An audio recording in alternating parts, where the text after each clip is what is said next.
Back with us on the Sunrise Morning Show is Stephen Howard from In Defense of Christians. Good morning, Stephen. Welcome back. Good morning, Andy. Good to be with you again. It is good to have you. Now, 2 members of Congress have introduced the bipartisan Turkey and Ecumenical Patriarchate Religious Freedom Act of 2021. What does this bill seek to do?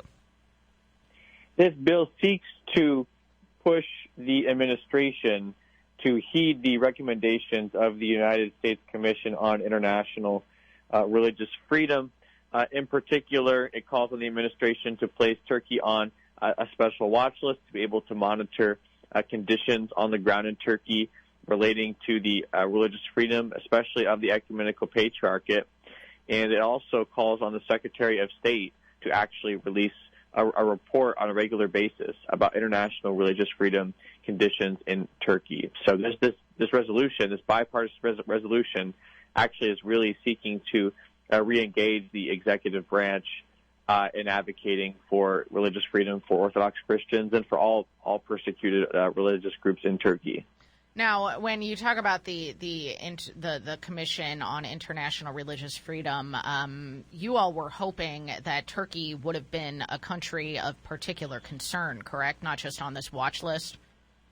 That's correct. And what really would have helped with that specific designation of the country of particular concern designation is that it would kind of get the ball rolling on the process to actually sanction Turkey for religious freedom violations. Mm-hmm. Nevertheless, the report's analysis is very strong, and certainly getting the president engaged in recognizing the threats to religious freedom in Turkey, as well as encouraging the White House to release a report, are positive developments. We'd certainly like to see more. However, these are a good first step. Now, what sort of repression has the Ecumenical Patriarchate been experiencing at the hands of Turkey's government? The Ecumenical Patriarchate is the spiritual head of hundreds of millions of Orthodox Christians, and this international status is actually not recognized by the Turkish government. It would be kind of akin to if the Italian government didn't recognize the Pope as the Pope, but simply recognized him as the Bishop of Rome. Sure. So the Turkish government interferes in actually, in particular, they restrict candidates for the Ecumenical Patriarchate to Eastern Orthodox Christians in Turkey. They do not, again, grant the citizenship, the visa for Orthodox Christians in other countries to be able to come to Turkey to lead the Orthodox faithful. This is really troubling because after the Ottoman Empire's genocide against its Christian communities a century ago, Christians are only 0.2% of Turkey's population. And then you'd have to narrow it down even further, specifically to Eastern Orthodox Christians. And then even from there, you'd have to narrow it down to ordained priests. And so you end up with an odd situation where there's less than 100 people who are eligible to be the spiritual leader of Christianity's second largest global movement. Wow. And so this interference is extreme. We also see the same type of government interference with the Armenian Patriarchate. And ultimately, the message that needs to get across is that religious institutions should be autonomous, independent, and respected. It is not the government's place to interfere in a community's decision about who it wants to lead it. And I would imagine the issue of the Hagia Sophia plays into this as well, Stephen? For historic reasons, absolutely. It is the traditional cathedral church of the Ecumenical Patriarchate, and unfortunately has not been used for Christian worship since the 15th century.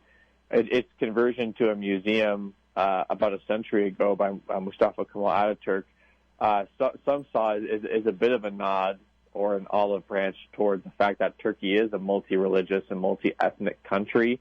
And it also allowed, for example, when Constantinople was conquered, what the invaders did was actually plaster over a lot of Christian mosaics and iconography. And then when Mustafa Kemal Ataturk turned it into a museum, because it was then kind of secularized, they were able to uncover all of that. And so for the first time in centuries, visitors were able to see the Christian heritage of the building.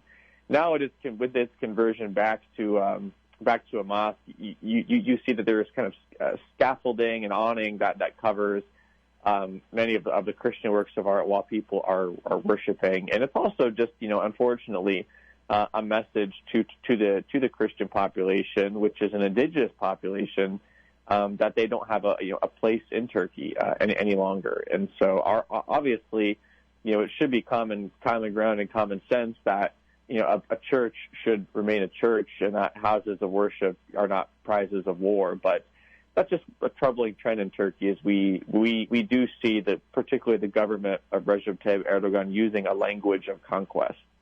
And we do get a sense that Christians are continuously being viewed as conquered peoples who should simply be grateful for the fact that they're alive. And we're not going to stop there. We just want Christians to be treated equally like everybody else. It's a very simple ask.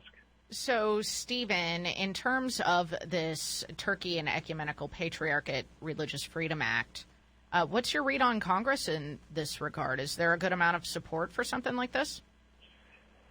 We're very fortunate. It launched with strong bipartisan support, including from various offices on the House Foreign Affairs Committee. I think the ball is rolling in the right direction. I think that following the recognition, congressional recognition of the Armenian genocide, the presidential recognition of the Armenian genocide, in addition to also recognizing the various other Christian communities who were targeted in that genocide, I think that more members of Congress and government officials are aware of these dark chapters of Turkey's past and understand, especially in wake of the Hagia Sophia's conversion a year ago, that there is more work to be done here. And so we're optimistic, and it's something that we are going to advocate very strongly for. We've been talking to Stephen Howard from In Defense of Christians. And Stephen, if listeners want to get more information about this and just more information about Turkey in general, how can they get it from you?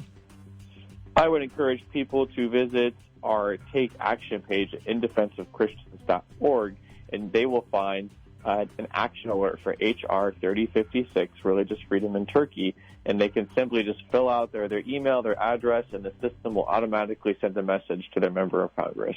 Awesome. And you can find In Defense of Christians linked at sunrisemorningshow.com. Stephen, thank you so much. Thanks, Annie. Look forward to doing it again.